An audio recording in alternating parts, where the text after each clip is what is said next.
Thanks very much. I'm Stewart Lee. I was ill last year and for the preceding 36 years. I had to go into hospital. I had this thing called diverticulitis. It's where your stomach kind of starts to poison you. Normally, only very old people get it, but if you've been a stand-up comedian for 37 years, drinking heavily and eating mainly ginsters pies in the night, that can kind of move it on. So I had to go into hospital, and while I was in there in North London, I had an endoscopy, right? That's where they insert a camera on a fibre optic tube into your anus. Now, on that occasion, it was my anus. But it would be your anus if it were you that were undergoing the endoscopy. Because in medical science, as a rule, there's a direct relationship between who's the subject of the procedure and the information the doctors are trying to find out.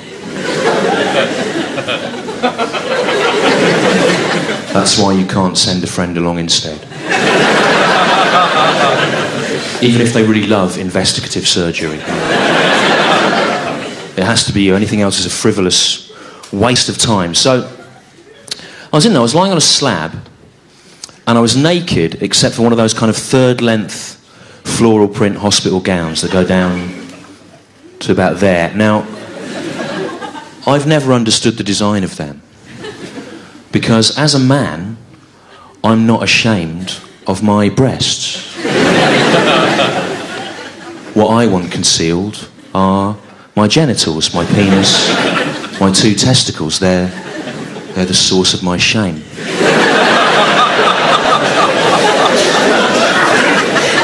But the design of the third-length floral print hospital gown makes it look as if I've chosen to expose them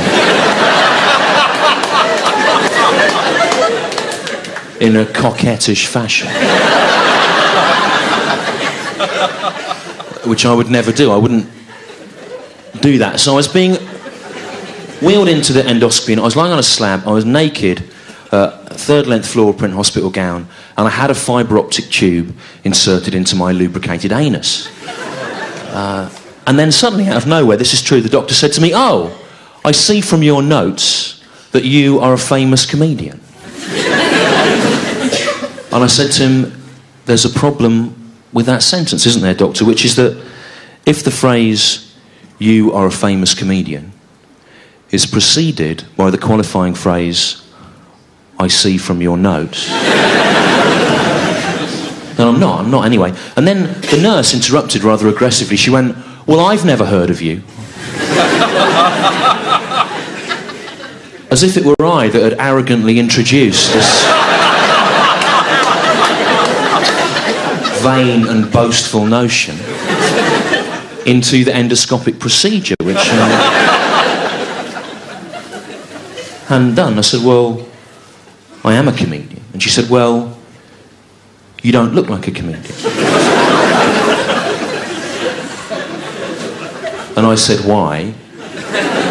And she said, "A comedian should look funny."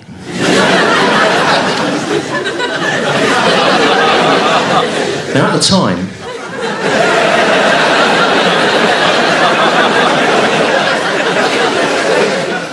I was lying on a slab in a third-length floral print hospital gown with a fibre optic tube inserted into my anus.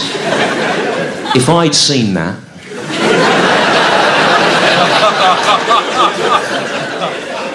I might have laughed. But I suppose if you work in endoscopy, you run the risk of becoming jaded.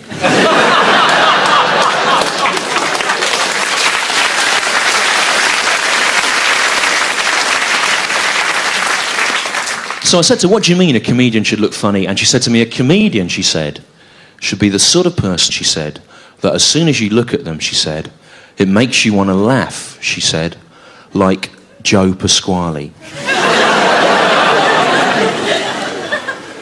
So as I lay there naked in a third-length floral print hospital gown with a fibre optic tube inserted into my anus, looking at live video footage relay of my own bleeding and rotting internal organs. I thought about Joe Pasquale. And I've thought about Joe Pasquale once before in my life, and it was 10 years ago, right? And this is how it happened, okay? When I started doing comedy about 20 years ago, there used to be a comedian on the circuit in London called Michael Redmond. He was Irish. He lives in Glasgow now. And what he used to do was he used to have big bushy hair and a kind of droopy moustache and very deep-set eyes. And he always used to wear a long brown mac and carry a little plastic bag. And he used to walk out and he would stand still in silence for about 2 minutes, looking really weird. And then he would say, "A lot of people say to me, 'Get out of my garden.'"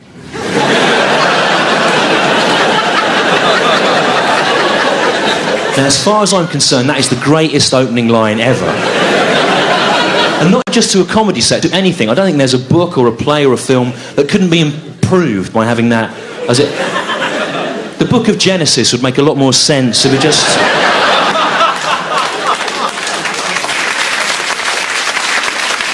It began like that and cut to the chase, you know. And I always used to get a really good laugh, that joke. But it got a much bigger laugh in 1995 when Joe Pasquale did it as one of his jokes in his Raw Variety performance set of that year.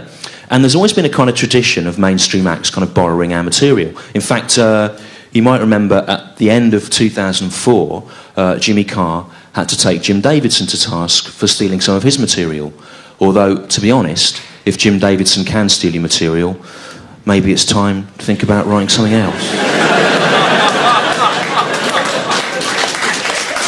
Although, to be fair to Jimmy Carr, right, it was a kind of sexist bit that he'd written with a sense of irony that Jim Davidson was able to appropriate at face value. One of the kindest things you can say about Jim Davidson as a fellow comic is he's not a performer who is troubled by the possibility of duality of meaning. Right? So I did this piece for a Sunday newspaper in '95 about this idea of material theft. And I rang up Joe Pasquale and I said to him, "How did you think of that joke about the garden?" And Joe Pasquale said, "I thought if someone looked out of their window and they saw me in their garden, they would say, 'Get out of my garden.'" Now that's not quite right, is it? Because if you looked out of your window and you saw Joe Pasquale in your garden, you'd just go, "Who's that? Joe Pasquale."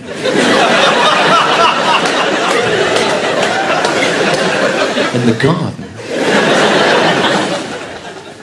What can he possibly want?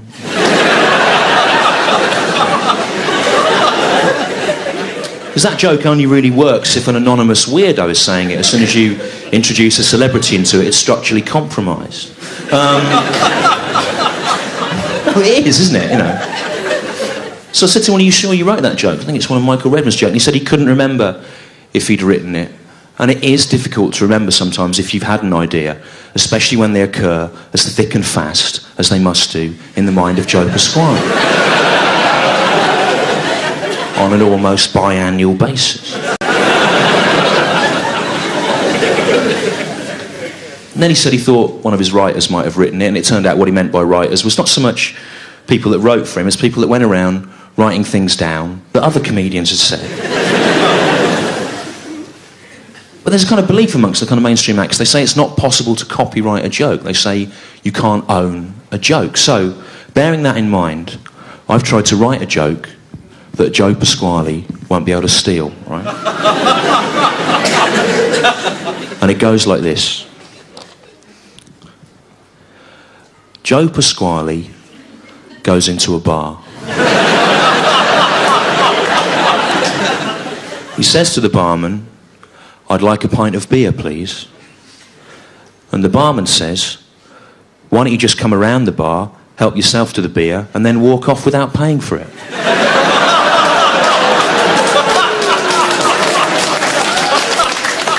After all, you are Joe Pasquale. Or perhaps sending someone else to steal the beer for you. And then deny that beer can actually be owned.